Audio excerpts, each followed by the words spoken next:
আসসালামু আলাইকুম।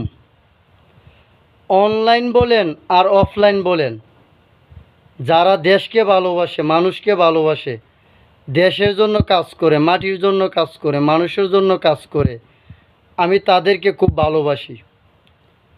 আর আমি এই অদম আমার জায়গা থেকে যতটুকু পারি দেশ ও মানুষকে নিয়ে ভাবি, দেশের জন্য কাজ করি। এটা আমার সার্থকতা। তার মধ্যে দুই একটি উদাহরণ দেই। যেমন আমার প্রতিবেশী নানু লাগে, বৃদ্ধ মহিলা, পরিষ্কার বানু নামক বৃদ্ধা ৩-৪ দিন হয় হারিয়ে গিয়েছিল। ওনার সন্তানের রিকোয়েস্টে নিখোঁজ সংবাদ একটি পোস্ট করি। সেই পোস্টের ৮-১০ ঘন্টা অতিবাহিত হওয়ার আগেই আমার নম্বরে ফোন আসে।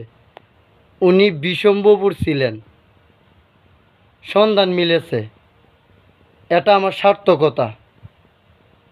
আরও উদাহরণের মধ্যে যেমন আমাদের টাঙ্গুয়ার হাওরে বাটি অঞ্চলে অনেক পর্যটক আসে, অনেক দূর থেকে, ঢাকা বরিশাল থেকে। কিভাবে আসতে হয় আমার নম্বরে ফোন করে।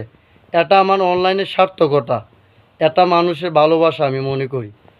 তবে সমালোচক থাকতেই পারে, পাছে লোকে কিছু বলে, এটা আমি বিশ্বাস করি। তবে তাদেরকে আমি পরোয়া করি না।